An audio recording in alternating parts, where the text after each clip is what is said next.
So what's the deal with you? It's like, nothing. I'm not going to put anything on. It's like, I'll trim my eyebrows. yeah, it's like, I'll trim my eyebrows. It's like, what about hair? It's like, well, I came up with a solution for that. And even that's optional when it comes to guys in general. And then there's the other component of like scent. And then you choose. It's like, well, I got the Old Spice with the volcano on it. You know, I don't even think I own a bottle of cologne. I have a few. I don't think I don't think I don't think my small collection survived the last move 8 years ago. So anyway, I'm Pat. Oh, I'm Jeffrey. Yeah. Yeah. Are we recording? Yeah, we are. Oh, are we talking about men's cologne? Oh yeah. All right. Yeah. So, Coffee Before Bed, the podcast that starts randomly. It starts when it wants to start. That's been the ethos of this thing since the beginning. It usually starts whenever I can see that the sound levels are okay, and I'm pretty sure we've gotten past all the N-bombs we're dropping. So...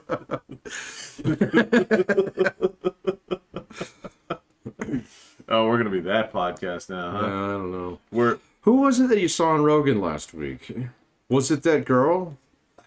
The fighter who got canceled and was in the Marvel movies and shit? No, it was a dude. I Okay. can't remember. I sat and watched her podcast. It was actually pretty funny. So, Who was this? I can't remember her name, but she was an MMA fighter, and then she went on to go do movies. And she Tina Carano. Thank you, Tina Carano. Yeah. Hers was actually really good. So it was quite good. She says she wants to come back and fight Ronda Rousey. So yeah, I don't know if they get her out of retirement, man. So I wouldn't. You're making movies. well, I meant Ronda Rousey. So, Oh yeah. Well, her best days are behind her. I don't mean that in a bad way. It's just when it comes to fighters, once you've had your bell rung a couple of times, you're different. yeah, that's true. Yeah. You're prone to being knocked out. Yeah, I don't really follow it that well. So, but I thought that might have been the podcast you were talking about, so I watched that one. I actually put Spotify on my phone. I know, yeah. So I used to just leave it on the TV. Yeah. So yeah, but I put it on the mini device the doom scroll device once I discovered that it had a sleep timer on it. So Oh, okay. Yeah. that's why I don't like watch YouTube on my phone that much. It doesn't have a fucking sleep timer on it. So if you fall asleep while you're watching something or listening to something, it'll just go forever. So You know what? I've never had to contend with that. I never have media on when I'm going to sleep. oh, see, I usually listen to a book while I go to sleep, and so sleep timer is critical, man. Otherwise, I start dreaming about like whatever, like I've had a few conversations and dreams with Dan Carlin where he's just talking over me the entire time about Mongols. You say that, but I feel like the two of you would actually have a didactic, conversation. No, I'm trying to do that, but he's just barfing information at me. I know. because of the podcast. Right, Yeah. right. And I'm like, let me get a word in, bro. That just betrays the man. I don't think he would do that I don't to think you. he would either, man. So, and that's when I usually realize it's like, oh, fuck, you need to wake up. You fell asleep with phone on. So, Yeah, I have kind of a rule about that where it's just media's not a bedtime thing. Media is the thing that will keep you awake. So if you're going to do something, do it out there in where you're doing media. okay. Including phones. Yeah. And then once it's time for bed, you go to bed. Yeah, I don't know. For the last, decade or so, that's when I do my reading. So. Oh, no, I understand. Look, everybody's different. Yeah. As a matter of fact, if that actually helps your brain to wind down, I know for me, that would just get it jazzed back up. No, I mean, but I do notice that, like, there's certain things, like, I was reading a book last week that it was read by a very British guy who had So British. a very soothing voice, and he would put me to sleep probably within 10 minutes. And so I kept having, and I always set the sleep timer for like at least 45 minutes or something like that, because it usually takes me about half an hour to fall asleep. Especially now since I get more sleep than I ever have before. So Pretty cool, yeah. it's pretty fucking cool. So, but it's also one of those things where he would put me to sleep so fast, so I kept having to go back and do the same chapter over and over again until I finally was just like, all right, I think I get the gist of this chapter. Let's go on to the next Let's one. move on. Yeah. Speaking of which, I hate to derail into academia, but you do have an accomplishment of note. Oh, not yet, man. So that's just a proposal. So it's donezo though. So This is what you've been working on, right? it is what I've been working on. Yeah. So, God, I hate to write. I hate it. You don't do it very much now, do you? No, I'm really rusty too, man. I was sitting there looking at some of my sentences, and I'm like, these are ugly. But I'm pretty good at actually catching my mistakes if I go back and read it very carefully. So, fair enough. yeah. So it's kind of like, it's fine when it's actually coming out of the fingertips, but then like when I go back and read it again, it's kind of like, oh wait, you're repeating yourself, dude. Stop that. So it was like, this has got too many commas. Stop that. So this has got a clause too many. Knock that off. Yeah. You're not clear here. So, but that was my old trick. I don't know whenever you did proofreading, but I would actually read it out loud. So Sometimes. yeah, okay, all right. Sometimes, if it was necessary, So but I'm not a complete lunatic. well, more so. No, of course not. There's no right or wrong way to do that. I just my argument with reading it out loud is that sometimes reading it out loud actually inadvertently forgives some errors that probably shouldn't be. Reading it out loud forgives errors. Mm-hmm. That's interesting. Because then the justification is it sounds right, but it doesn't necessarily mean that it is grammatically correct. Yeah, that's true. Yeah. Well, you're much better at that stuff than I am. So I do it a lot. well, Yeah. even before you did this, man. No, I mean, I know, but- like even before you were tutoring and stuff, your writing was always very clean. So Well, there's that, but then again, the other piece is like, just like you talked about, I've been riding that bicycle, right? So I didn't have to, reteach myself. yeah, that's true. Yeah. No, I was off the bike for a long time, but I've been Well, riding for probably the last yeah, 3 months. And We'll so, get started. huh? Get started. You have to do work now, don't you? No, I've got, well, so like I'm past the halfway point at this point. Okay. So, because the way that it works is you do your first 3 chapters, and they're very picky on how you actually do a dissertation. So it's 5 chapters total. So you do your first 3, and that's the thing that I've been kicking back and forth between my chair and some other dudes on my committee for the last like Some month. academic goons. Some academic goons. So, Yeah. actually, they're all very nice goons. I got kind of lucky. They're still goons. Yeah. Well, the guy who I was like scared of, he actually retired, which was good. So I had to go find somebody. Yeah. He was the second person to retire on my committee. So in the last 7 years. And so do all those, so you get to the point in time. So yesterday or Thursday, oh yeah, I guess that was yesterday. Did proposal that took about an hour, and then they were like, "All right, you're good. Go do your last 2 chapters. All right, Come cool. back and defend in August." And I was like, "Okay, I can do that." And then I'm done. So, Okay, yeah, that's I'm fantastic. All right. finally done. So, but it's not that big a deal. It's like 1 paper. It's really not that big a deal.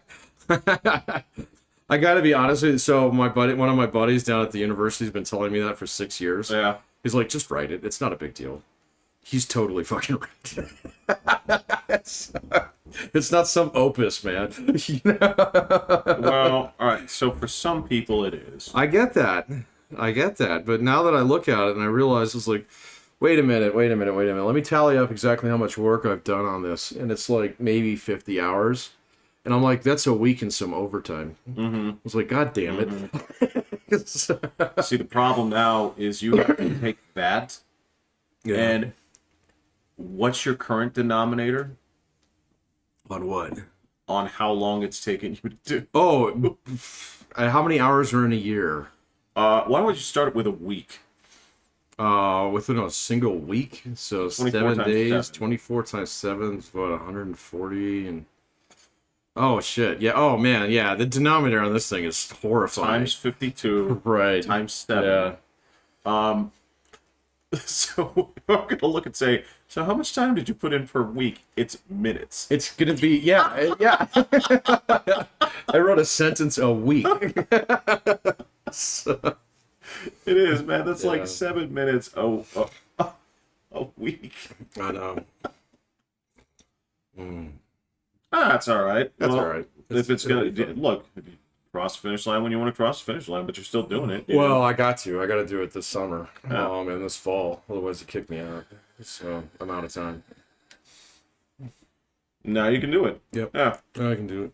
So I don't know. I guess this is one of those discussions I have with students as they get a little bit older for the ones that I have that are in, say, like 8th grade, right?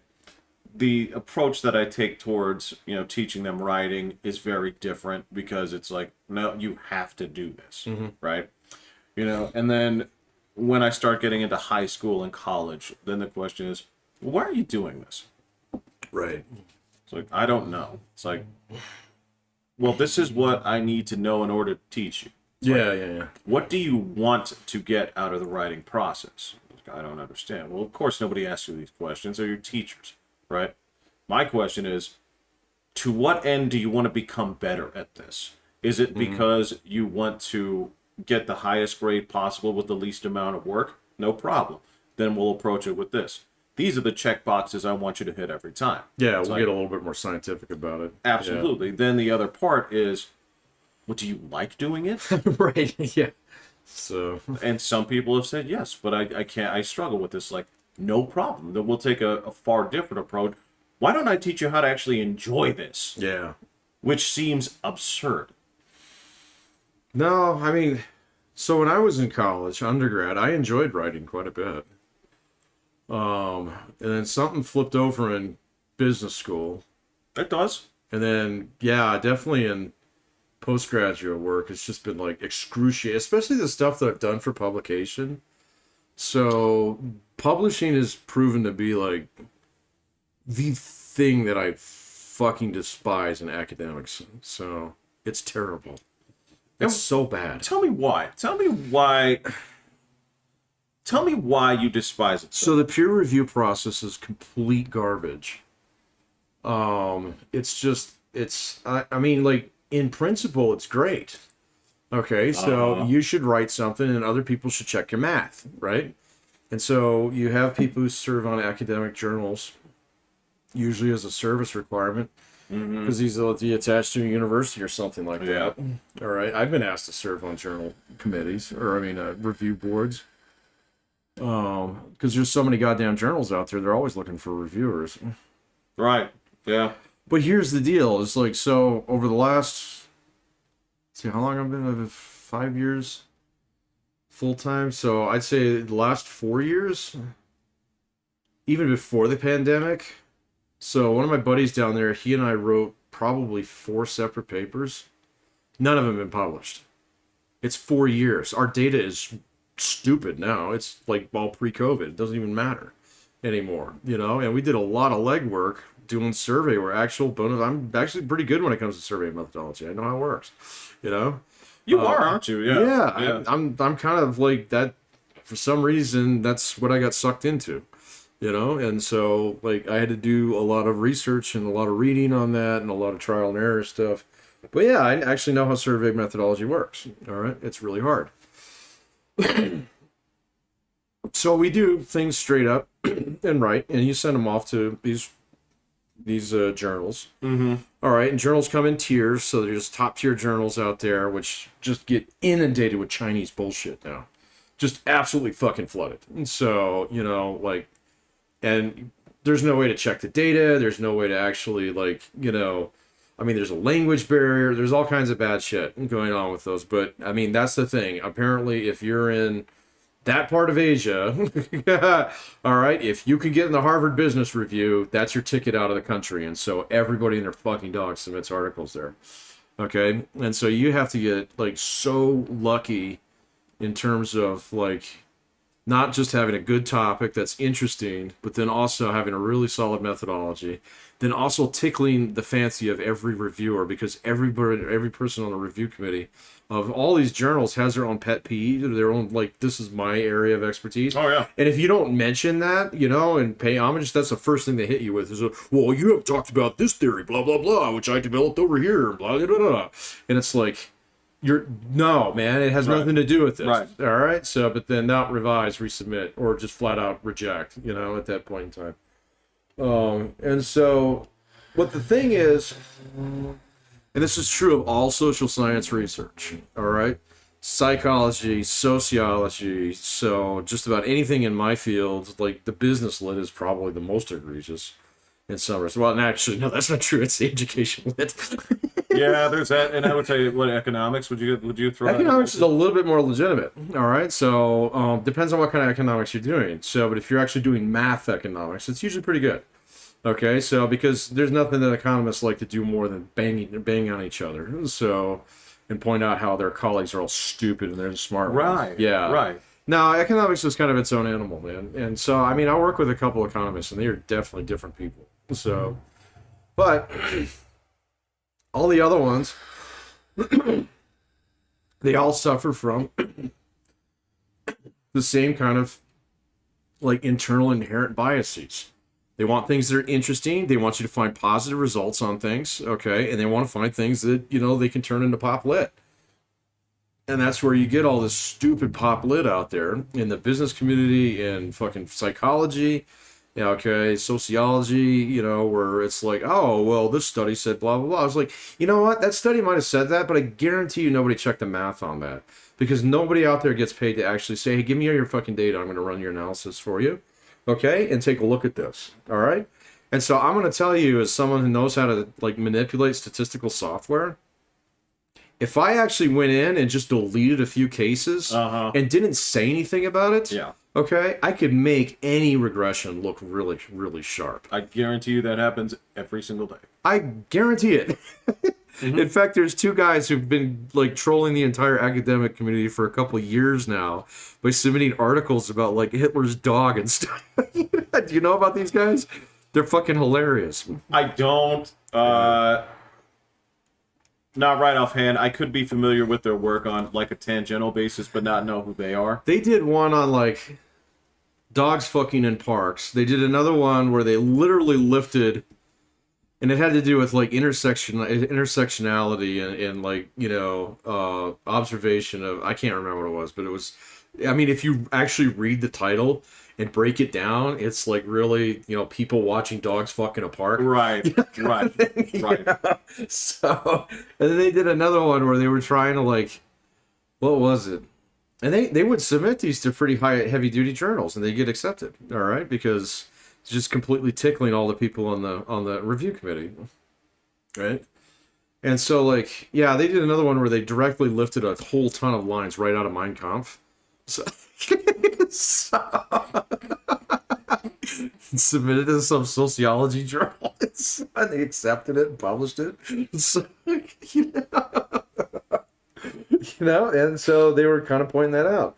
And then there's, like, so many things in psychology that are like that too. You find a great result, like Zimbardo's experiment, the Stanford prison. Complete fucking bullshit. Yeah, yep. Complete bullshit. So, total bullshit. Yeah, I mean, I had people tell me that 20 years ago, you know? But, oh no, you know, he's a genius and blah, blah, blah. And now he's kind of gotten some shit for it because they're like, well, we've tried to replicate this 100 times and it's never worked. Yeah. So, you know, and then I think it was just last year or the year before they found out that he actually pencil whipped a lot of his data. So it's like, this guy should be kicked out of the academy at this point in time. 100%. Yeah, I know, but he's, like, super famous and, you know, blah. And so, you know, Berkeley's going to keep him around, yada, yada. He's professor emeriti now, you know? Yeah, I know. I know. There's. Look, I can't even tell you how many cases they've caught of, you see these things going like crazy, right? Sure. And how many times that publications come in, Mm-hmm. review guy said rejected. One of the review guys actually publishes a paper on that exact thing shortly afterwards. That happens. It happens more often than you think, Yeah. but not all the time. That's a little easier to call bullshit on, though. So if you're the person who submitted the initial publication, okay, and someone's just like lifted some of your data and then published something about that No, afterwards. it's not your data that they Right. lift. What they do is they get your topic, basically your idea, yeah. okay, and then they go essentially run that themselves. Yeah. Okay, so yeah, that does happen, but I'm still gonna stand by. That's easier to call bullshit on, especially if you, the originator of that idea, could demonstrate. Like I mean, you'd be like, hey man, I submitted this in July, and you come out with this in fucking like November. You could raise a blood flag. You could bring that guy before his disciplinary committee. You could. You could, but I mean, it depends on the scholar too. Yeah. So there's some dudes, like there are economists out there who people think walk on fucking water, and they get away with horse shit all the time. So Completely normal. It's completely normal for a lot of industries, Patrick. no, I understand that. But like academia is just kind of like one of these things that it's, it doesn't. It's not as hard as people think it is. It's also not as easy as people think. Well, Let me put it this way. There's a barrier to entry on it for a reason, right? there's definitely a barrier to entry. But So- to me, it seems like there's a little bit more of, yes, do everything right, do everything the way that you're supposed to, yes. check the boxes that you're supposed to, and then there's still a dice roll. There's still a dice roll where somebody that, Yeah. look, you can see it. You see it all the time. It's like, how the fuck did this inferior product hit shelves when, Yeah. that happens all the time. Yeah. Right? That happens in academia quite a bit. Right, So- it's like any kind of industry where they have to select on this, right? And look, from going into like creative endeavors and stuff like this, right? A lot of times when you're looking into like different agencies like that, look, they a lot of that is, well, when did I meet you? Oh, I met you at this point. Oh, you know this guy, right? What do you mean, like publishing or? Yeah, a lot of that where there is some form of have we met? How do I know you? Oh yeah. Right. Which academia should be as furthest divorced from as possible. And let me also say it this way, okay? Before I go out there and I say that every peer reviewer is a mustache twirling No, jerk no, off. man. No, it's a lot of that is going to be like the radio effect when they go to court afterwards. Is you end up ripping off a melody, but you didn't even realize you were ripping it off. You just heard this in a song 2 summers ago, and then your head just kind of saw it fit. You Yeah. didn't realize you were ripping it off. No, and like I mean, sometimes legitimately, like you are working on something at the same point in time too.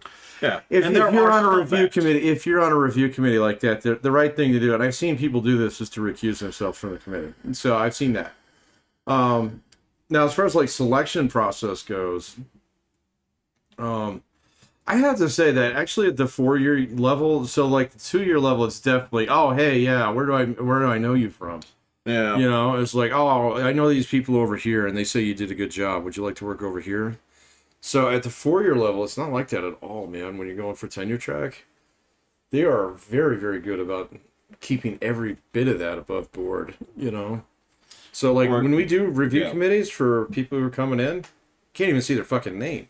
right. On this thing, on the resumes and stuff when they come in. Now eventually you get that, but.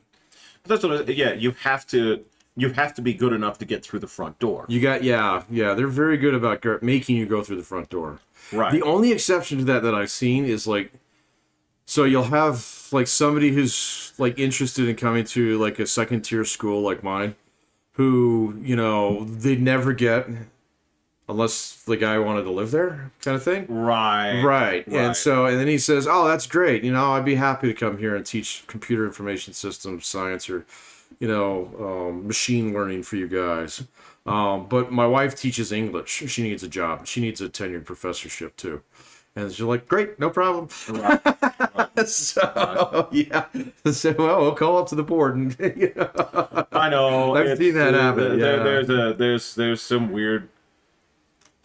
You can look at that, and you can also say that is as corrupt as it gets. That one is pretty blatant, and you do see it a little bit more often than you think. Yeah. And I do understand that, and I understand both sides of this, where they're saying, look at what this does for the university, but then you also turn around and say, okay, when did we interview her? When was...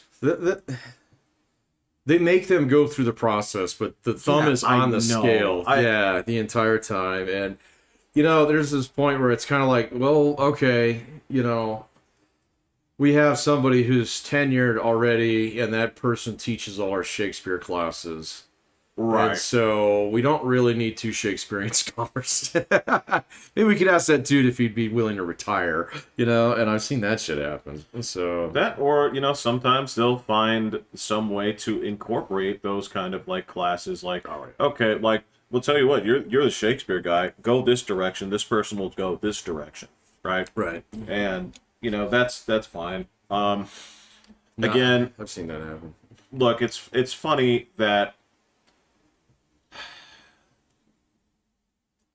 what I don't want to do, Patrick, is I don't want you to in any way think this is me steering this conversation towards general anti-Semitism. Okay? I'm not. And I refuse Where's to do that coming from? I refuse. Okay? What I will say is I have, believe it or not, I have a significant percentage, and I do mean significant percentage of my students are of the Jewish persuasion. Right, yeah. And people of the book. Of the land. They are right. they are the chosen, right? And I respect See, that doesn't surprise me at all, though. Well, again, let me get into this first before I talk about that, because you're talking about certain behaviors, but let me just say it this way. The things that they've revealed to me in a humorous way, because they often think that it's funny too, right? Sort of indirectly confirms what a lot of people think about certain industries. Oh, absolutely. And they're right. Yeah. Okay. Academia is one of them. Academia is one. Yeah, there are a lot of Jews. The Jews are way overrepresented in academia. Way overrepresented, man. How overrepresented do you think they are? Several orders of magnitude. So, how many people are of the Goyim? So, in the United States, I'm going to guess it's less than 2%. Okay, let me just... I would guess that in certain departments like physics and economics, they're probably at least 20 to 30%. Okay. Yeah. Okay. Now hold on. All right. How far off am I? Are you checking me? You I'm not checking. Oh, okay. This was. I'm just saying this because I saw this the other day. Okay. Right? So among senior admins of Ivy League colleges and universities, like half of them, so. compared to what their composition is, Yeah. of 2% in the United States. Oh, I was right on that. Nice. They are overrepresented by 4,150%. Yeah, no, I bet you that's true in law schools too, man. So let me take a look here. Let me see if law school is on here. I don't see law schools, but I will say that above the big six media corporation senior execs, 3,750%. oh yeah, okay, I'm not surprised by that either. Right. So I'm not going to go down this whole list because the whole list is going to be similar to this, right? Yeah, sure. And again, I'm not doing this in a way of saying that, oh my God, these people are horrible. What I will say is that this is it's evidence that it's a friends and family network. And from the way that these people have jokingly talked to me about this, right? And again, This isn't something that I bring up. It's just something where they make it clear. It's like, we all know each other. Yeah. So, and well, I mean, I would totally expect that too, because you watch out for your kids. I mean, you're going to do whatever you can in order to actually help your kids get ahead. So, and that means that you're going to let your kids tap into your network. Or your brother's kids. Or your brother's kids, or your nephew, or your great nephew, you know, whatever. Yeah. Just had his bar mitzvah. Exactly. Yeah. It's like, oh, you're Louise's boy. Yeah, it's What an honor. Yeah. Yeah, no, I get that. So, but that's not the only that like network that's like that exists. So, you know, I mean, like any goddamn the worst place. I think the place where you see it now that's getting the most grotesque is professional sports, man. So sons of athletes and stuff. Grandsons now, yeah. So in 20 years, we're gonna have a 5th generation of fucking Mannings or something. Bless you. Oh, excuse me. You know, and I mean, of course that is. It's like, oh yeah, my dad was Brett Favre. You know, and he was throwing balls at me when I was 3 years old. You might suck ass, but you're gonna get picked up by a D1 school.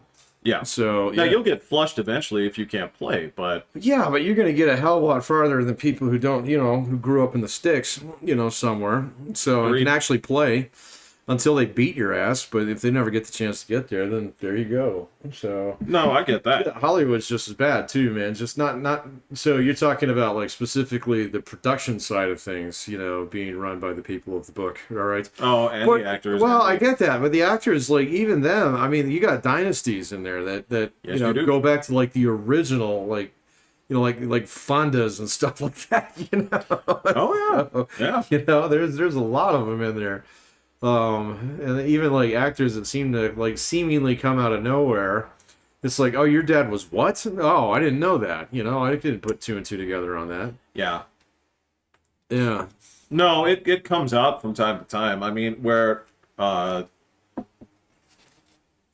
even the time when it always comes out in an unusual way is when some actor or actress busts it out and says, yeah, but I had to make my way. And then you look at it and you see, well, okay, so your dad was a producer. Yeah, Jennifer Aniston did that like 2 weeks ago. That just happened. Yeah, I saw that. Yeah. And I didn't know. I didn't know that she was like, oh, never mind. You're. Yeah. There was one that got me just yesterday. It was Sean Astin. Oh. Yeah. I know. So from Goonies and all the things. Anyway, for some reason, he was actually getting interviewed on KRDO's radio yesterday. I guess he and like the 3 other hobbits are touring the country and they're coming to Denver or something. I don't know. So. Oh. Yeah, I don't know. I didn't catch the tagline at the end, but. Well, I know that my brother's going to the Comic-Con. Maybe they're going to that. Huh. I don't know. All right. So, but anyway, and then, you know, he just, like, offhandedly admits, like, you know, well, it's like my dad was a great big influence and blah, blah, blah. And the guy who was interviewing didn't know who his dad was, and I didn't either. He's like, oh, really? So who's your dad? And he's like, I can't remember his first name, but he's like, you know, he was on the Addams Family. He was Gomez Addams. And I was like, that was your fucking dad? So I go and look it up. It's sure as shit, man. No, I thought this was some kid who got like a lucky break when he was 9 years old because he was walking down the mall. You know, he got spotted. Yeah. That's the kid I want. You know? So no, his dad was Gomez Addams on the Addams Family. So yeah. Wow. Yeah, okay, you didn't know that either, huh? Yeah. Well, I'm trying to think. It's like, do they even really look the same? Like, no. No, man, he must take after his mom. You know, and that's the weird thing. That's the shit that's just bizarre, and you wonder, like, again. All right, so what I will say is there's still a barrier to entry in terms of like, yeah, they're still not going to let you in the writer's room unless you can actually do some writing. Yeah, well, like, I don't know about that anymore. Let me say it this way. Okay, the quality of it, yes, but the fundamentals, right, have to be there in terms of a very basic level. Like you can't sit there and say like, well, he's a carpet shampooer, right? But he's my cousin, right? You know, and he's just, if he comes into the writer's room and all he talks about is like, yeah, so I was working on this one guy's house, right? And he had like way more carpet than I thought. And, like, we worked on it, and we worked on it, and We like took a break. we took a break, and then like we didn't want to keep working on it, so like nobody was there, so we broke the machine. Right. Right. So Yeah, the storyteller you are not. Yeah. exactly, Right. Yeah, exactly. So you're still going to have your chops there, but then again, the question is, well, are there other people with chops that you haven't considered Yeah. because you held a spot for your nephew? Yeah, I'm sure. I'm sure that happens a lot, man. So, I don't know. I was actually thinking about that today, given our non-Star Wars rant the other day. That was good. It wasn't bad. I was trying to think about it. Like, so Will challenged me. He's like, so, at the end. So it's like, what's different? And it was like nothing. I'm just kind of mad about it. And so, and you actually had a rather eloquent defense for that. It was, well, I can't remember exactly what it was, but it was like how they fucked up the story because I can't remember. Oh, well, so the whole basis on this is, and this doesn't have to be Star Wars related. It can be anything to do with Yeah, keep it current general. media, Yeah. okay? Is when you take the existing canon, Right. okay, and you shit on it in order to elevate your creations, Right. So if you're doing I have to say this because it came out. If you're doing a story about Obi-Wan, it should be Obi-Wan's story, and you shouldn't be pushing Obi-Wan into a denigrated or smaller or worse position Right. to elevate your own characters. Your characters Right. should stand by their own merit Yeah. instead of having to put others down. Yeah. No, I get you on that one. And so, like, I was thinking about that along those lines. It was like, the more popular a series becomes, I think the worse the writing gets for that very same reason. It's because I get a bite at the apple now. I better make a splash. Yep. So, yeah, okay. Yep. All right. Oh, yeah. Yeah, so I didn't arrive at that independently. Oh, no, yeah, well, yeah. no. You may have. That may be an observation that you noticed, right? Yeah. Okay, so let me say it this way. When you're in that sort of situation, when you're with a legacy franchise like that, Right. okay, you're in a real catch-22 position, Yeah. right? Where you have one of two things that you can do. You can limp the story along without making any real changes. Yeah. Right? Or you can do certain things where, let's say that you have, let's say for a moment, you're well versed with Rings mythology, Oh, yeah. right? So if you wanted to take something that happened in the Lord of the Rings, and you read everything that Tolkien wrote, okay? And what you said was, all right, I can tell an interesting story in this universe, okay? But I have to make it small. And I say, like, all right, so if there's like a side character that got mentioned in the Shire, and you were telling their story of how they lived while the Fellowship was going on, Yeah. right? Where it's not going to impact the story at whole, right? Right. You're not going to flip around and say, oh, wait, so this guy actually, like, stabbed the spider to death? Oh, I thought it was this dude, right? Wait a minute, he had the ring all along? Yeah. Oh, clever. Right. Right, yeah. You can tell a small story in there, Sure. right? And you can tell it really effectively where the events are changing around them, Yeah. right? But nobody wants to do that. No, nobody wants to do that because it's like, well, how do we work Viggo Mortensen back into this, and stuff like that, and it's like, just don't do that, man. And so that's, that's kind of the crux of my criticism here in a lot of respects, is because it's like, just, you're not giving anybody any room to breathe around here, man. So, yeah. You try to play, like I would argue that Rogue One did a pretty good job of segueing in there, but even like the badass scene with Darth Vader in the end and stuff, I thought that was actually a little bit over the top. I didn't think they really needed that. It was fun to watch, okay, but it was also like, all right, so this is for all the fanboys. I get it. That is exactly. Yeah, exactly. Yeah. So this is just this is the piece of candy that you get for sitting through this last hour and a half of a really good movie. So, well, and the other thing was, at least to its credit, What it didn't do was it didn't change Darth Vader's character in any significant way. No. It reinforced things that we already knew. Right. It was a good opportunity for that. So if I'm to put that on my list of offenses, right? We're not even in misdemeanor territory. No, this is traffic violation. Yeah. If that. Yeah, this is a moving violation. This is a warning. You got a busted taillight there, sir. So, fortunately, it's not night, so you'll be okay. Just get on home and get that taken care of tomorrow. Thanks, officer. Move along. Appreciate it, man. Yeah, exactly. So, as far as your service. but to turn around and say, like, all right, well, in order to elevate these characters, it's like, Luke, what happened to you, man? Oh, I know, man. What happened to Yeah, you? so that green fucking manatee milk is just not good for anybody around here. It's terrible. This is. Oh, we don't. Come on, man. We got to get off Star Wars. We said 98% less. So this one's going to be like 95% less Star Wars. I We think we're can't already make all of over. our titles based on the percent of how much they're involved. But yeah, that's the problem, Patrick. Is we have hit that area where they've taken all of our franchises to the woodshed. Yeah. Right?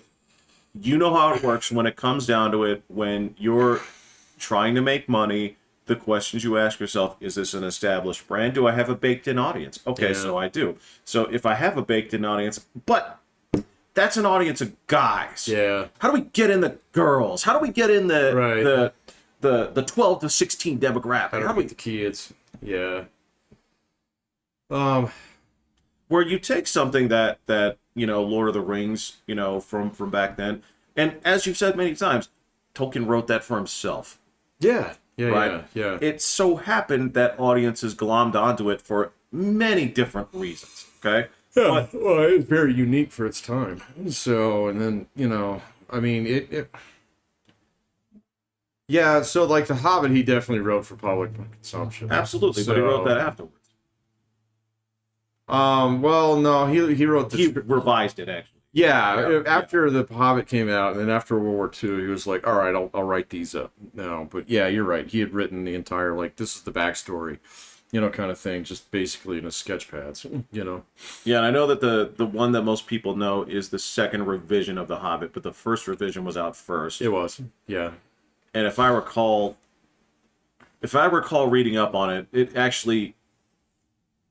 it was changed to actually fit in with Lord of the Rings. It was. Yeah, Yeah. that's right. That's right. Yeah, it was. Yeah.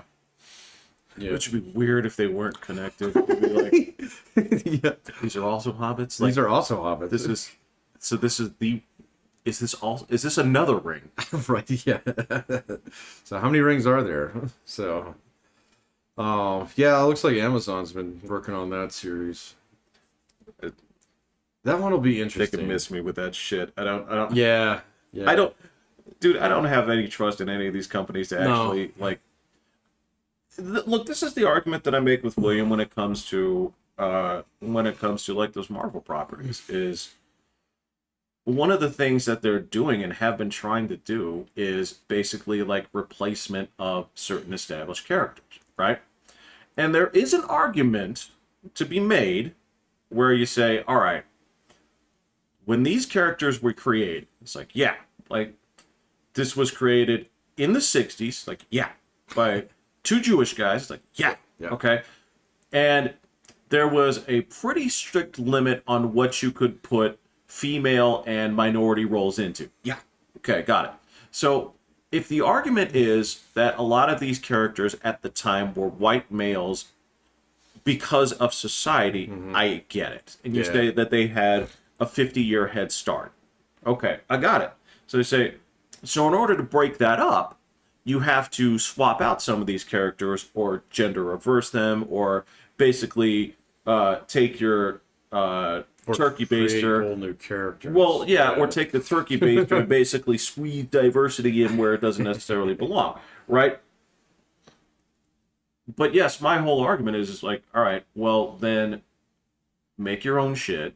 Right, yeah. You can put them in the same universe, Sure. right? That's totally okay. That's some cool stuff, man. So, But don't wallpaper over other characters because there's two things. Number one is like, all right, I get what you're doing because there's no when I look at that shit, I can look at it and say this is devoid of any artistic merit, because your look is somebody brought you some papers. They said, we're floundering around this audience. We're not catching this. Okay, it's like, all right. Yeah. Well, and that's when, you know, those considerations are actually driving the writing room. And so I can tell you, all right, so today is July 1st. Stranger Things dropped today. The second half. Oh, okay. It's 2 fucking episodes. This whole thing? Yeah. Wait. I was sitting there looking at it, I was like, wait a minute. You know, so like the previous part was 4, okay, or maybe 5. And so it's like completely lopsided. So, like, I've already seen, like, 75% of the season. Oh. Okay, and then so they dropped 2 more episodes. The first one's, like, standard size. The second one's double size. Okay? So it's, like, 3 more hours of content. And I get about half an hour to the first one. Uh-huh. And I'm like, I don't think I'm going to make it. You know? Because I could just... I'm sitting there looking at it. I'm like, I know where all the roads go already. You know? And I didn't even wiki this one, Jeff. So it broke my rule, man. Man. So but I was just like, you're just keeping all the characters on the scene. You're gonna kill somebody off. It's gonna be that dude, okay? Because he's got this little sympathy sob story going on about how he wants a fucking family. I was like, you're dead. So, you know, Paul Reiser yells at Matthew Modine. So in his very Paul Reiser-y kind of way, that just doesn't work when he's kind of chubby, you know? So, and it's like, I know exactly where all of you guys are going, all right? He's going to turn back into the bad guy, all right? This dude's going to die. She's going to kill the big bad, okay? And this dude over here that everybody liked is actually going to turn out to be a good guy and get everybody who's in fucking Russia for some reason back. And it's just like, you guys are all over the map on this one, and you just got to stitch all this back together because you're actually too fucking old to do this again. So, I'll probably watch through it just to see if I'm wrong on any of those. No, I don't think I'm gonna that's be. fine. No, look, the thing, it's funny when you started that, because the way you opened that, the tone in your voice was like, oh my God, Pat is, he's about to get on that boat that sails off the end of the world. Like he's done. He's like, I'm done. I had it. I can't come back from it. I can't do it. It's like, I can't stand no more. Yeah. Oh, it's just like sitting there, and I was just really disappointed by it, man. It was just one of those things. It's like, come on, man. You know? Well, the thing that made that series cool in the first like season or 2 was it's just like kind of quirky, you know, and it was kind of goofy and stuff. But now it's like, all right, you've got yourself a hot property here. Yeah. Okay, and so it's that writing bullshit coming in there, you know, or it's like, well, we gotta get this all stitched up and then, you know, put into some kind of canon and blah blah blah. And we gotta have all the touchstones in here. So, you know, it's just like, no, you don't. So, well, okay. So we've talked about this before when it comes down to taking the wrong message from a successful property, right? So the whole reason that worked, all right, and you know the germ of where this comes from, right? The whole series, Goonies, right? Yeah, when the Goonies. What was it? What it was, the guys who made it were originally adapting Stephen King's It. Right? Oh, I have heard that. Yeah, they were originally adapting that, and then it fell apart. The license went elsewhere. They ended up making those movies, which again also missed out on the point of it, and opted for, you know, Scary Clown Scare Me, which is just like, you guys, again with this. That movie's not that good. No, I think it sucks. The clown is not supposed to be scary. No. It's the actual bloody fears of the people in that story, where it's like, oh, well, that's why this is a leper. Right? Yeah. But anyway, so you have this, and what they end up doing is they take the veneer of what they were working on, that 80s setting, okay? Mm-hmm. They introduce a lot of quirky characters, right? And there's an underlying concept which isn't deeply explored, but it's sort of interesting, right? Where you do want to know more about it. The problem is the more we know about it, the less interesting it becomes. Right, yeah. And the issue here is that is not a series that is suitable for spectacle creep, where the interesting thing was never about the intensity of the great big danger. It was always about, I'm going to say it in the first series, is look, it's a mermaid story. It's a fish out of water story. This person is getting close to a person who is clinically weird because she comes from here. That's like when you have that story where somebody's plucked out of the jungle and they're like, how does this work? Right? Yeah. Crocodile Dundee. Exactly. Yeah, that's what it is. Yeah, right? yeah. And that's the hook to it, is you're like, okay, how's this going to work out, and are they going to how are they going to interact with each other? Yeah. It's just a small teenage love story, is what it is. Yeah. And then as time went on, they're like, well, they kind of like the big monsters. Like, do they? Yeah. Do they? Okay. No, now that there's much bigger monsters, it's actually kind of dumb. So No. Yeah. it's slowly turning into a Godzilla movie, you know. So and now that you made that parallel, it's this season is exactly like it. So there's a guy who's a big bad, you know, and not the biggest big bad, but he's going to destroy that fucking town or whatever kind of thing. And it's like, hey, go ahead, just like let's go full Armageddon here and actually turn it into that kind of movie. Exactly. You know, whatever. Yeah. Or I mean, that kind of serious. So yeah, I don't know. I'm a little disappointed in it, but I'll probably watch it just to see. In for a penny, I guess. No, I get it, and again, that's. I also understand that there's a component. All right, let me put it this way. You may have also gotten out of it that audiences did react very well to certain things that you didn't intend to be that. So if audiences are saying like, yeah, but we did like the big fights and all that stuff. Well, Okay. there's a component of being a market-driven storyteller where it says, if they like the monsters, I'll give you monsters. I'll give you monsters. Right. Give you all the monsters. And there's a piece where that's where you as an artist and the producers of the show, it's up to you to go to war and come up with a compromise that works. Right. And if your producers are saying like they say more big monsters, and there's a part of you that has to say like, do you want to take this outside? Like, Go fight your producer. there's a part where you have to say like, look, did you write Stranger Things? Say no. Say, all right, well, I'm Mr. Stranger Things, okay? Right. Go to the courthouse. I changed my fucking name, all right? There is no Stranger Things without me, right? And you have to stick to it and say like this, and then they have to say, but guys, we also want to sell product. Like, I want you to sell product too. All right, now we'll sit down. Yeah. Let's talk. How can I do this? Yeah. Right?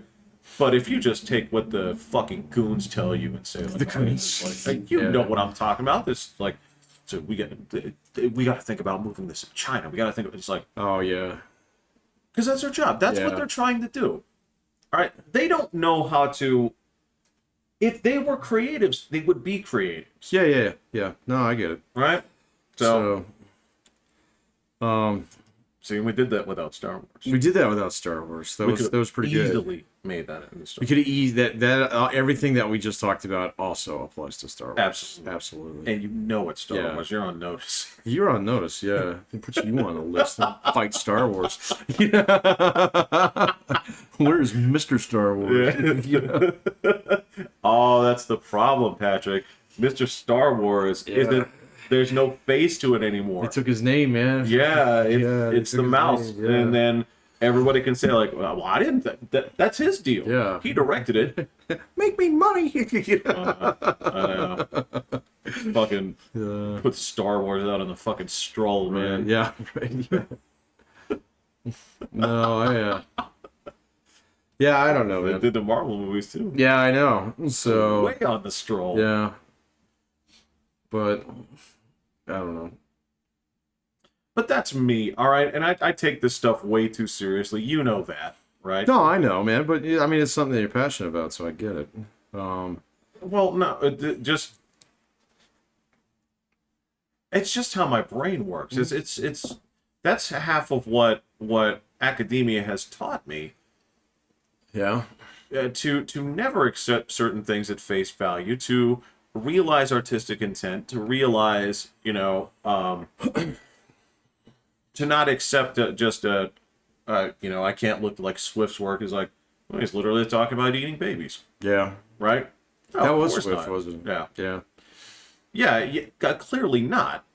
Right, I know, yeah. So, little context helps. So, on that one, that was Swift, and who's the other guy? That was John Stuart Mill, right?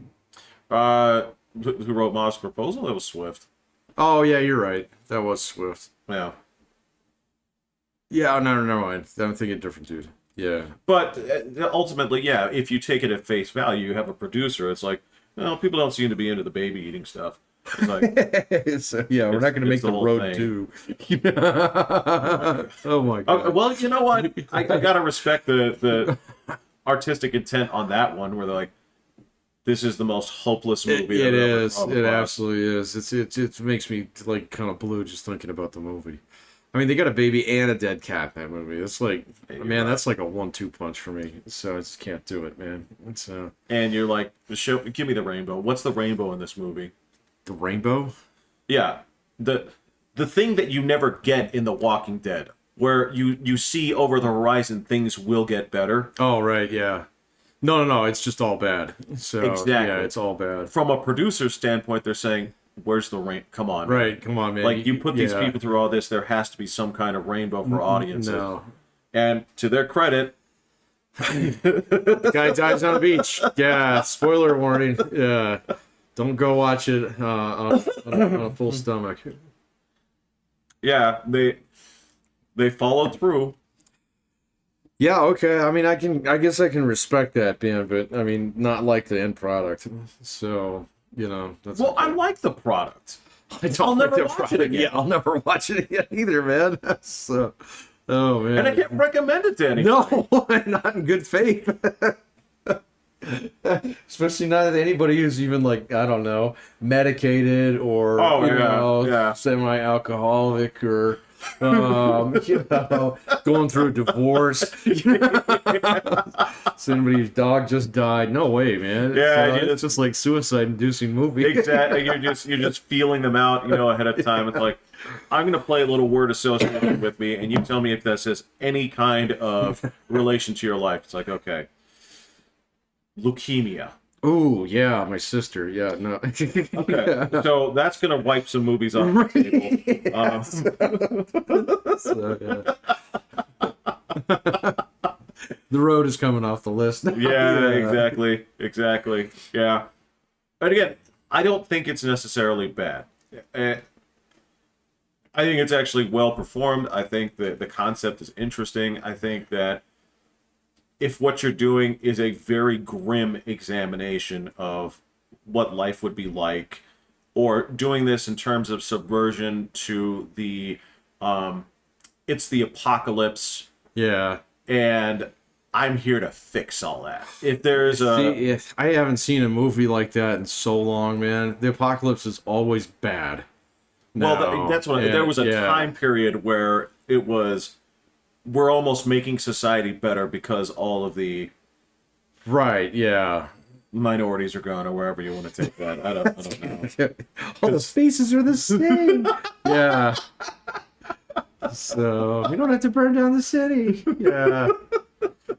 No, I get you there, man. But like, what was it that I was actually reading on the other day? Oh, I can't remember what movie it was, but it was another one of these apocalyptic movies.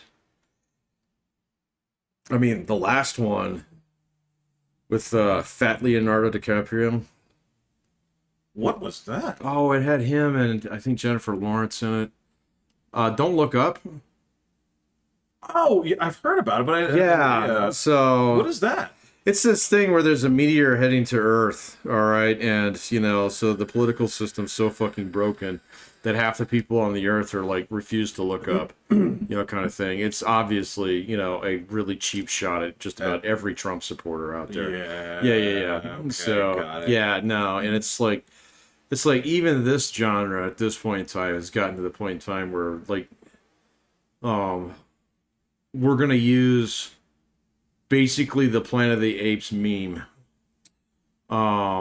which we've used so many fucking times now.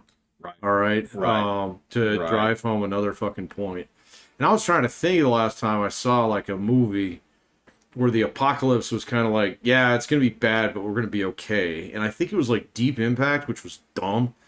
Yeah. Or it might have been like Independence Day. That one might be the last one. So, where it was kind of like, okay, the president gets a speech and then flies an F-18. Fuck yeah. There is that. All right, but obviously that perspective is not without its flaws. Of course not. Yeah. So, of course not. Just remember it with nostalgia. Or the other one with Tom Cruise. Live, Die, Repeat. What is it? Oh yeah. fuck is that? So that was Edge of Tomorrow. Edge of Tomorrow. Yeah. But yeah, Live Die Repeat was the original title. Yeah.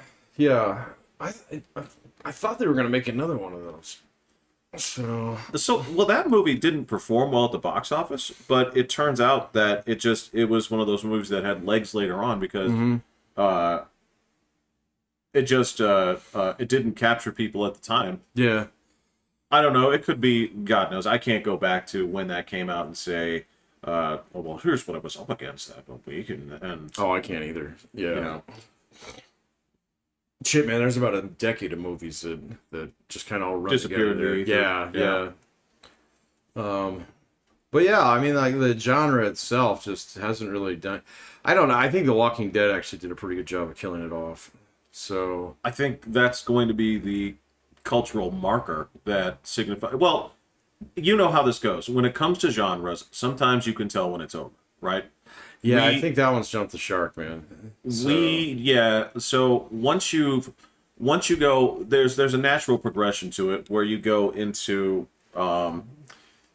hero, then anti-hero, then deconstruction, then like comedy, Zombieland. Yeah. right? Right. Then comedy, and then eventually it's gone, right? And Yeah. so there is a resurgence later on. Like we saw westerns come back briefly in the early to mid 90s, right? Briefly. I mean, you still get one every now and then. It's been a Exactly. while. Right. Yeah. Right. It's been a while. And the same thing goes with like zombie movies and certain things like this, especially when you have a show that's been going on for like 10 years. Well, it's the show and then the spin-off show and then, the guy who wrote the comic got so fucking sick of it that he just abruptly ended the entire thing. he literally like jumped 14 years in one episode or in one issue and everybody's like living in a community like everything's cool. Fucking I remember when that dropped, the internet fucking exploded that weekend. So I think that's great. I thought it was great, and he defended that move too. He's like, "It's my series. I'm going to do what I want." Yeah. So yeah, Kirkman, yeah. So But yeah, that's sort of, we've been there with all of the zombie movies. You can't just revisit it at this point. And look, I'm also going to say this about superhero movies. It's sort of on its downward trend, and I can tell just based off of where they're going with the nature of the stories. They're past they're past heroes, they're past anti-heroes. Yeah. They've gone into deconstruction. Yeah. Okay. Where it's the meta narrative where it's like, all right, well, now we've looked at how this would impact real life. And eventually they're just you can't go back to those other two phases. right. Right? Which a lot of people do. It's like, well, you should cross that bridge. You don't get to go back. Yeah, it's done. So at least for a while. So Exactly. yeah, and actually that's true because like it's not just Deadpool, but it's that other series that's going on right now. That's The Boys. It's Yeah, my brother keeps talking about it. So. Yeah, and that's an older book, and then they adapted it, but yeah, that's what it is. It's deconstruction, and they've been doing deconstruction type movies and shows for a while, and they've been doing spoofs, and they've been doing like comedies out of it. Yeah. And yeah, you don't get to go back to the traditional narrative once the meta narrative has taken over. Yeah, you're right. And after you get into that, you get into fucking postmodernism, which ultimately always unravels. Right, yeah. Right? Because you don't get to keep the same core of people because you're like, I do not dig what you are doing with this. No, I'm not on board with the manatee milk. Yeah. Nope. And you will have critics, as always happens, you will have critics jerking off over it, which they will, and audience will be like, this is not what I signed up for. No, these are not my toys. Yeah, these aren't my Transformers. They are not. You are telling me that my heroes were not heroes the whole time. As a matter of fact, they were Right. in their actions. They were actually like agents of a fascist state or whatever, and They're playing they're gone. Wolfenstein. I didn't even know it, man. They're gone. Yeah. They're gone. Yeah. So there's a lot of narratives that are going on out there that I think they're kind of actually, now that you've kind of pointed that pattern out, I can see quite a few of them. So Look, we saw Yeah. it. We saw it happen to action movies, blockbuster action movies in the 80s. Like I can go into the type. I hate to just lump this all together as one thing, but you know when 70s movies stop being 70s movies, oh yeah. right? That weird kind of gritty, subversive angle they had, right? And eventually you can tell, like in 1977, when they're like, boy, this ain't going to work anymore. This ain't gonna work This anymore. is just not... I don't think we can make another Taxi Driver. Yeah. No. Did you go to the... Godfather 4? I don't think so, man. You Yeah. go to the box office and you're like, all right, so that's network, that's Star Wars. Got it. You got it. Yeah. Okay. All right. Okay. Oh, well, shit. Yeah. Like, what's a classic example of how MASH the movie turned into MASH the TV show, Yeah. right? And they got weird. Which one is far more memorable to audiences? Oh, the TV show. Yeah. Yeah. Well, shit, nobody remembers the movie, man. I mean, fucking Hawkeye was Donald Sutherland, for crying out loud. So Right. it's weird when you watch it. It's like, that's not Hawkeye. So But he would have been if I saw that first. he would have been, yeah, but very few people saw that first. So yeah. Oh man, there's an oldie. So Look, I don't have the reference for MASH like a lot of people do. I have But- watched the entire thing. But It's I been wasn't quite a there when it while. came out. No, I wasn't there when it came out either. So, but I have watched the entire thing. So I do remember it somewhat fondly. There were some good characters in it, but a lot of it was just Alan Alda being Alan Alda. So it's like, man, you were even kind of insufferable in the mid 1980s, you know. So But what can I tell you? There are certain times where, look, there was a time and place for unfiltered Adam Sandler, and people were just like, I love this oh fuck, I personality, remember that time. right? Yeah, But if you go back on it now, those movies are they were obnoxious. terrible, man. You see, like, what was wrong with us? Like, No, so you see Billy Madison just clips of it on YouTube. I'm like, God, man, I remember laughing my ass off at I the did movie, but it's too. terrible. but you're like, you're just a jerk, Yeah, I know. right? It's the same thing where go ahead and try to watch Ace Ventura: Pet Detective with Can't an do it, man. open mind. Oh, Not remembering how you laughed at it back then. But it- this is insufferable. all right. I watched a little bit. I watched a bit of the second one not too long ago.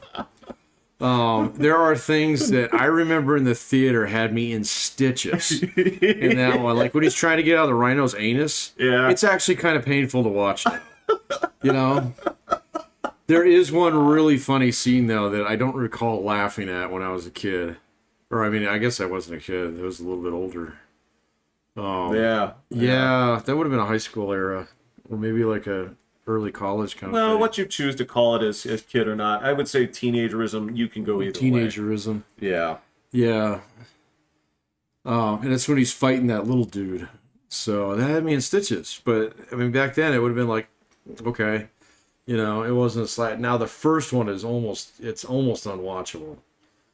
So Like you can, for me, I can say this is a better movie, but at the is a better same time, movie. there was an exact time and place where a quirky personality like that was exactly what people needed, right? Yeah, And The Mask is unwatchable. I look, I didn't like that movie when it came Yeah. out, but you're absolutely Yeah, right. yeah. Yeah. Yeah. Yeah, no, the first Ace Ventura is weird now. So, I think it's got Courtney Cox in it, if I'm not mistaken. The first Ace Ventura? Yeah. Does it? Yeah. If I recall, yeah, she's in that, and then it's Sean Young. It's Sean playing- Young. Yeah. Who's the guy? Well, yeah, I guess. guy. Yeah. Guy. Yeah. Guy. But yeah, that's the weird thing is if you roll back these certain personnel, and I can tell you exactly what when you look at these current crop of movies, Uh-huh. okay, I can tell you exactly what type of personality they have been running into the ground, and we are going to be sick of. All right, lay it on me. So, I want you to take a look of that attitude that like Robert Downey Jr. brought to the first Iron Man. Okay. Okay, I'm Elon Musk.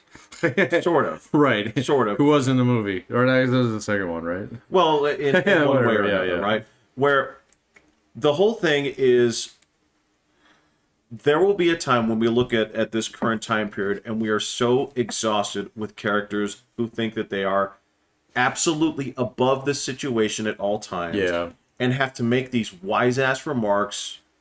And when I say wise ass remarks, I am talking about stopping and saying like, that wasn't a great plan. Or, you're laughing because you've I seen. know what you're talking about. Yeah. All I have to say that is those movies are littered with those, and it's not just those movies. They made Sherlock Holmes series based on that principle. They made so many movies. Oh, I'd forgotten about that one. Just took that exact same type of character, and everybody is just, let's do these undercut wisecracks throughout the entire movie. Right? Let's get the smart, wise ass who. Yeah. Absolutely, right? And it's always this like referential thing. It's always this like, well, this is just like it happened to Terminator, and this. Yeah. You know what I'm talking about. I know exactly what you're I talking don't have about. to give you exact lines, but we are going to look upon that as Ace Ventura. Right. Yeah, rather than being basically a rubber chicken character. Yeah, because we're going to say, like, okay, it worked at that time, and it was a response to something else. But it's the shit that makes you sit there and say, I can't sit here and listen to his quips the entire time. They don't work anymore. Yeah. Yeah. Take that thing, bolt it on that, go machine gun that thing to death. Yeah, you're right. You can't do any of that anymore, man. Yeah. So it's getting old. So, and that was part of the thing of the 90s charm, so to speak, was they were going extra quirky with the characters. So why does Austin Powers take off when it wouldn't now? No, it wouldn't go anywhere now. No. In fact, it'd be intolerable. So, Shit, I don't know. That one did make me laugh. It did. Yeah. It did. Look, it's the same thing. Like, Wayne's World made me laugh too, but you wouldn't do that now. No, you couldn't get away with that now. But it's not even a question. Dana Carvey couldn't even be a guy right now. So I can't. No. Yeah. No, I don't think so. The second one's bad though. It was bad when it came out. There's a couple of funny parts, but that was the whole thing, was these like super eccentric characters. Right. Super eccentric. Yeah. And then the Extreme. Then the turnaround is, what's not super eccentric? Oh, characters that are above it. They think they're cooler than the situation. Right, yeah. Right? Whereas you take the super eccentric, what was that a response to?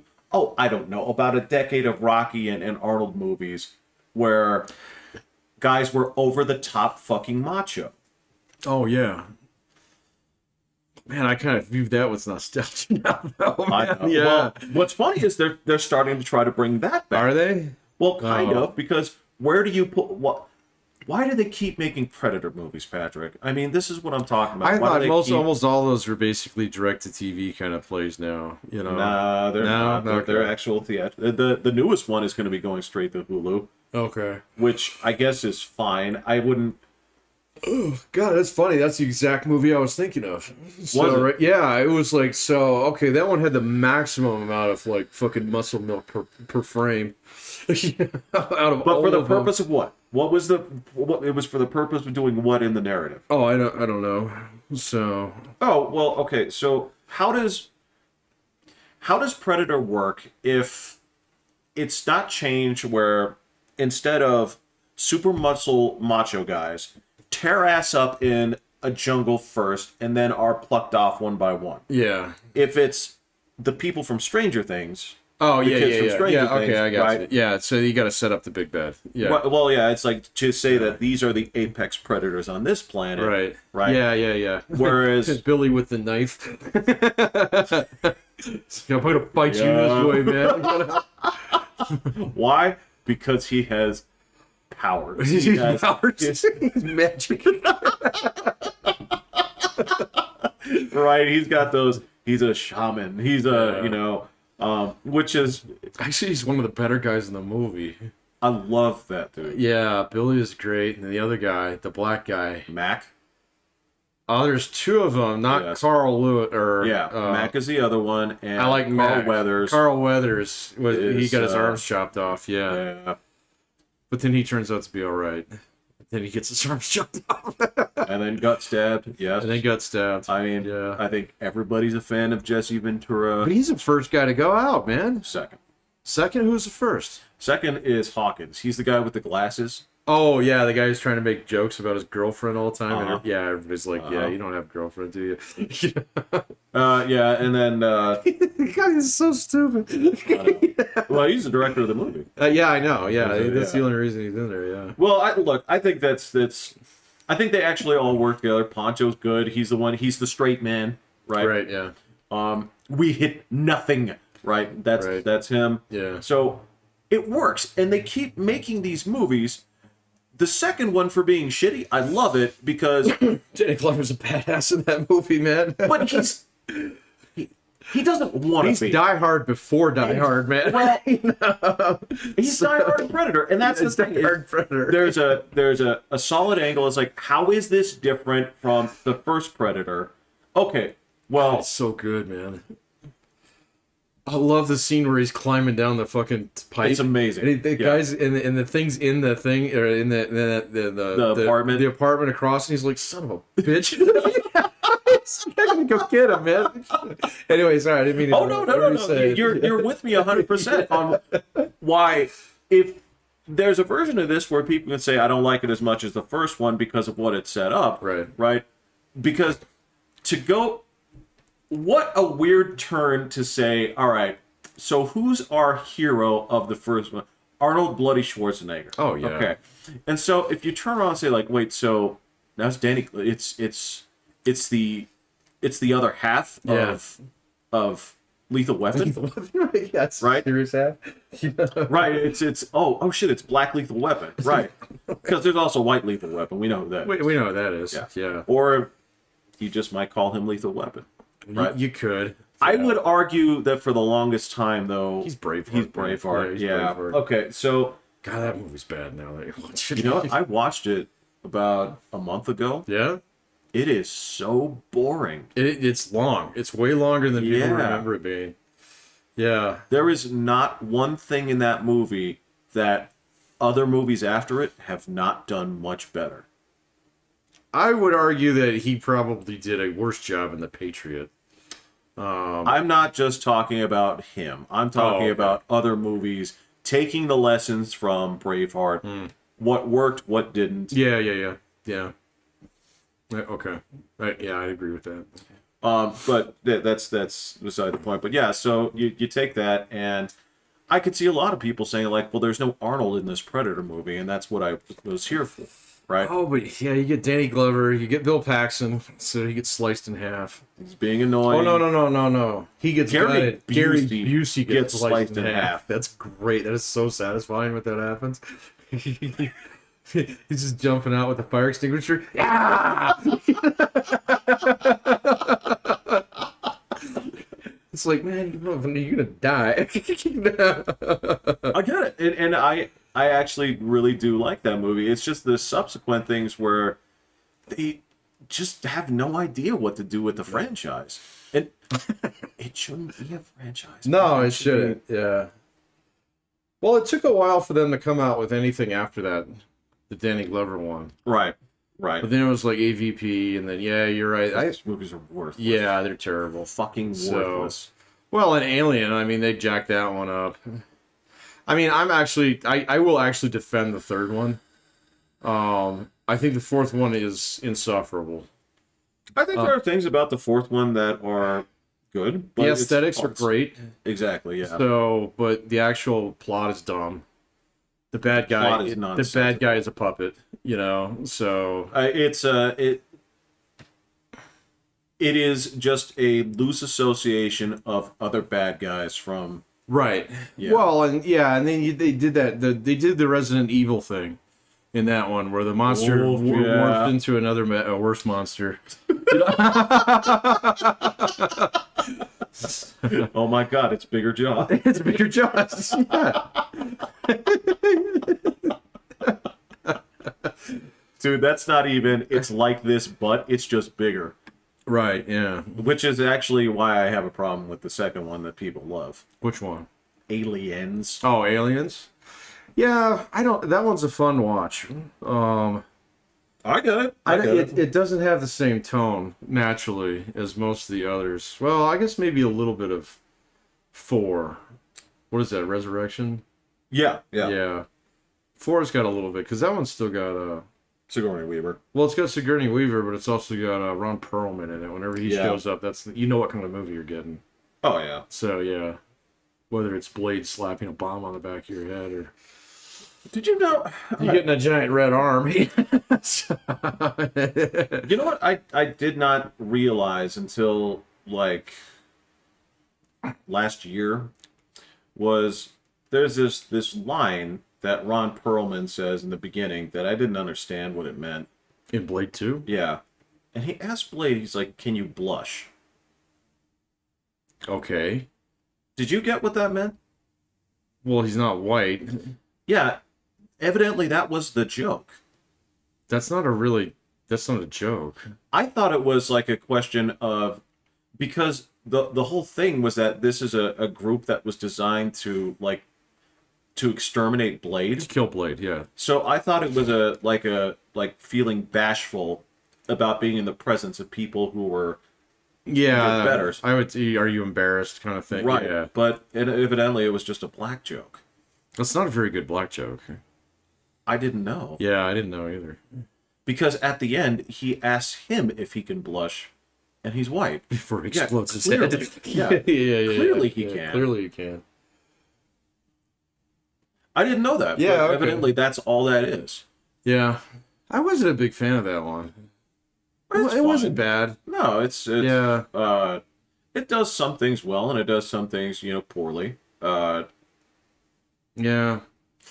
I did watch the first one. The blood tornado just does not hold up. Well, that's just in the extended ending. That's that's the one that I saw. So yeah, that was the alternate ending that yeah. but it's just him fighting Frost at the end in the actual genuine cut. But Yeah, he kicks the thing into his chest, right? Yeah. it's great. Yeah, no, that one works. Yeah. But yeah, that's Actually, sort the of- opening scene of that movie still holds up really well. it's fantastic. It's excellent. It's actually iconic. Yeah. No, that one's really good. Yeah. I don't know, man. So, there's some movies from back then. I was actually watching Last of the Mohicans the other day. I think that movie stands up just as well It's as fantastic. in fact, actually better. It's better. It's not as crisp as I remember it being, but it actually works. It looks like everything's just a little bit foggy. Just a little bit foggy. But there's a Do you remember what the controversy was with that movie when it came out? No. The violence. Yeah, well, they do cut a dude's heart out. They sure do. Yeah. So- And Chingak took really fucked Oh up. yeah. Really, One of the most brutal ass kickings that you'll see. mother of God. And it takes 5 seconds. Yeah. I mean, it's like the quickest fight. So, like, when he's sitting there gutting Uncas like a fish, and he just, like, he's, it's like, but that's all off camera. You're like, Yeah. oh, man, poor Uncas, and then he pushes him off the edge. And then Chingachgook just comes over and just whips out that fucking bent stick. Whatever it is. Whatever Yeah. that thing is, and then just whoops his ass with, like, 2 blows. It's like... And that's all on camera. That's all on camera. So, fuck happened to your arm, man? Well, he looks at it like, Yeah. oh, shit. Like, I know what you're thinking. It's like, do I fix this with, like, pressure or elevation? Going to the guy, hey, make me a splint. You know? No, man, you gotta rest it and not use it for like 2 weeks. He's like, I'm kind of busy right now. No, that movie actually holds up really well. Yeah, You can get the extended version of it with all the inputted scenes because there's like I think there's like 30 more, maybe like 20 more minutes of Really? scenes. Yeah, so there are like little things here and there that kind of just fill in some. It's obviously stuff that okay, if you got to cut something, cut that. Kind of thing.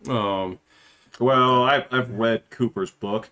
It's bad. You cut the whole book. Yeah, I know. I've read it too. It's bad. It's Yeah, all of his books are awful. So I understand that was just his writing style at the time. Like it was. yeah.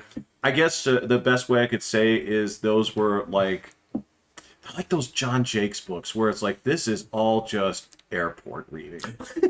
Yeah, exactly. It's How you got elevated beyond that is beyond me. But yeah, I think that movie that movie. Yeah, it stands up. well, let me also put it this way. That movie is a presentation, and that movie owes as much of its success and coherence to its scoring and soundtrack, Oh yeah, it's excellent. where let's suppose that I went sparse, right? Okay. And I said, we're just going to use like just audio cues, and maybe if there's music that's natural for the scene, Yeah. right? We'll put that, but we won't score it. Yeah. That movie would not succeed. No, it wouldn't work. A lot of your emotions are very manipulated by that swelling soundtrack. It's fantastic. Yeah. Yeah. So, well, it's beautifully shot too. Magnificent. So I mean, and that one, fuck that. The outdoor locations are gorgeous. They're the best. And then you compare that to what's the other movie that came out right about the same time? Dances with Wolves, which is terrible. So, it doesn't have the score. It doesn't have the setting. No. So it's got way too much Kevin Costner in it. So, and I mean, I don't know. I am so hot and cold on that dude, man. I don't like him when he's the center of attention in a movie. No. He's much, much better on the other side. I agree. Yeah. Well, let me say it this way. We've joked about this on several occasions, and Kevin Costner is Kevin Costner. There are some actors that all they have been doing is playing themselves every single movie. Yeah. And in some movies that works. Guy. Yeah. In some movies that works when it's clear that this is we wrote you as Kevin Costner. Right. Right? Say, for example, I think we've talked about Robin Hood, Prince of Thieves. Kevin Costner stars in that movie, but that's Alan Rickman's movie. It's definitely Alan Rickman's movie. Cut your heart out with a spoon. Nobody remembers a single fucking line that Kevin Costner said. No. But they quote Alan Rickman all day long. Oh, yeah, he's great. All right?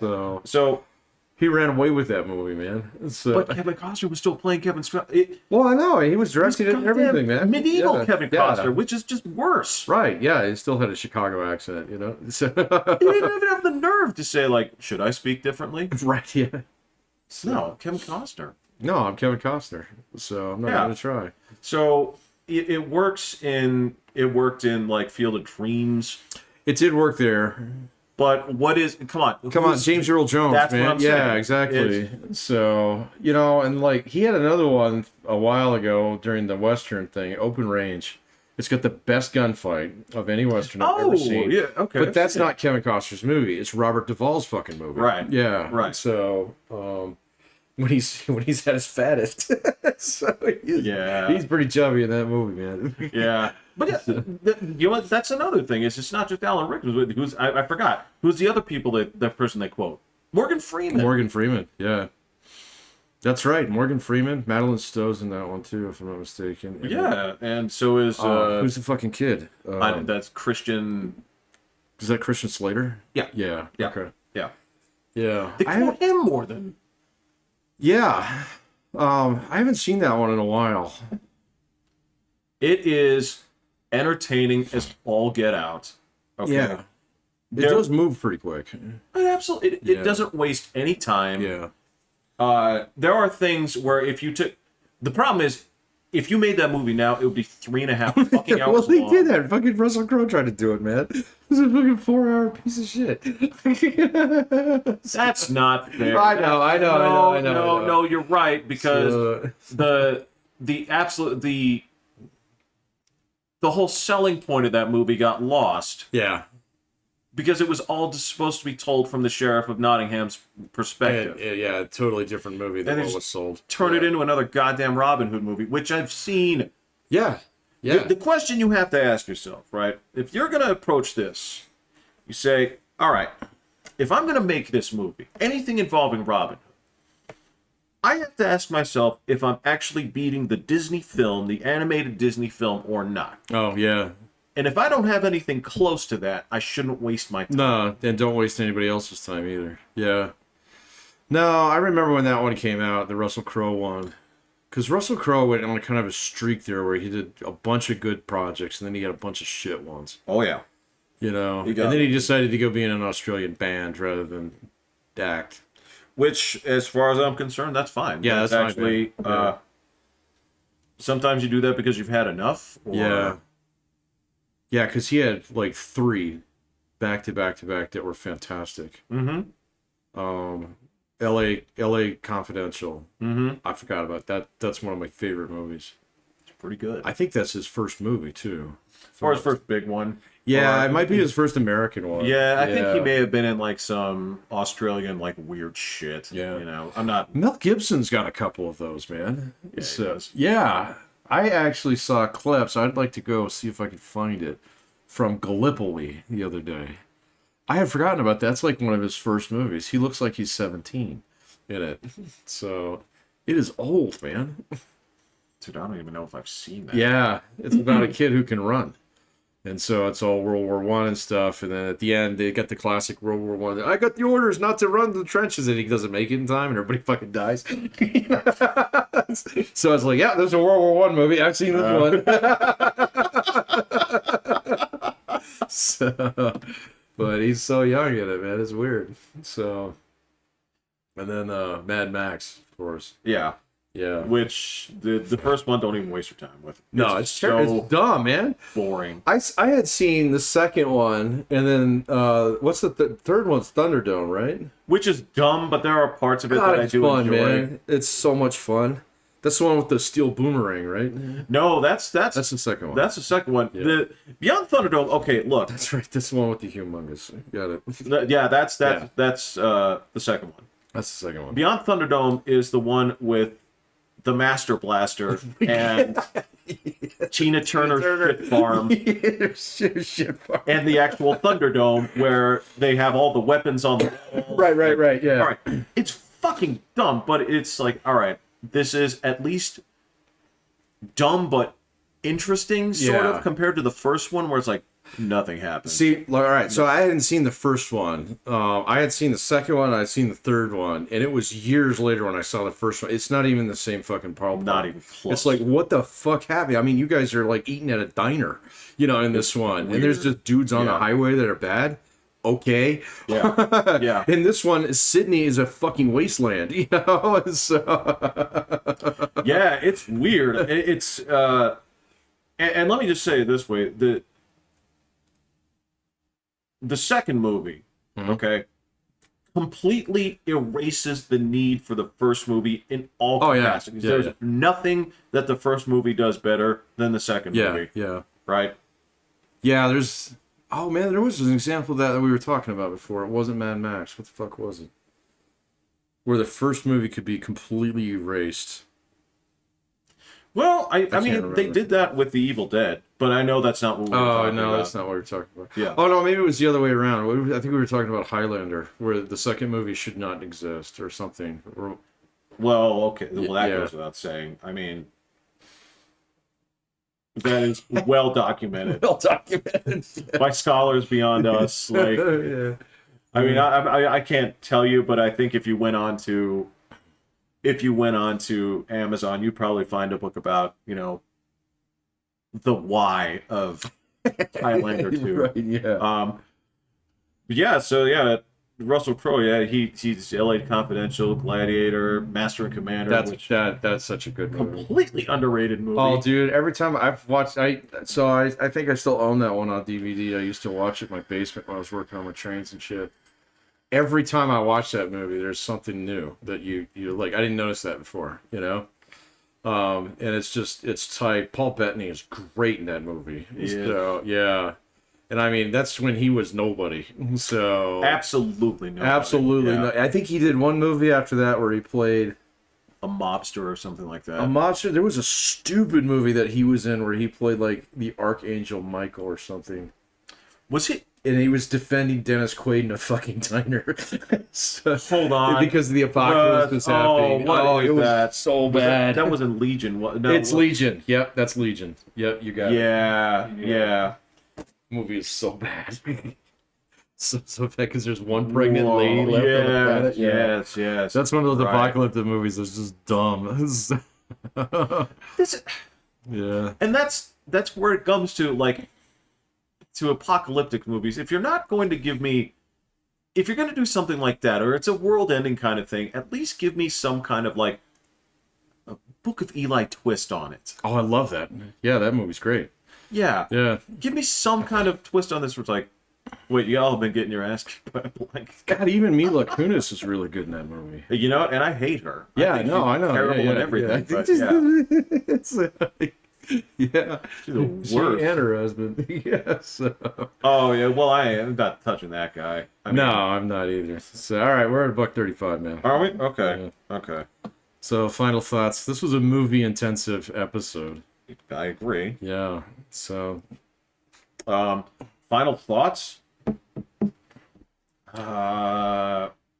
Is there anything important that happened this week that? What I will say, when I reflect on my week, okay. is much like with this movie talk we had, I was transported back in time. Okay. And I kind of laughed at this because I was turning in my transcription work at the minute it was due. And the reason was because I'd spent all day procrastinating and playing Doom. And I said, what fucking year is this? Fuck yeah. Mine's downloading right now, folks. So we're gonna go fire up Doom Eternal. It was $15 on the Steam store, thanks to the summer sale. Oh, So- well, it was a Game Pass game for me. Oh so. well, shit! I paid money for it. Oh, Whatever. well, Yeah. good. All right, that's cool. But yeah. All right. All right. We'll report on Doom next Wednesday. We'll talk about that once we have a chance to compare. I hear you're an absolute beast in that game. You are? You're like a human lawnmower.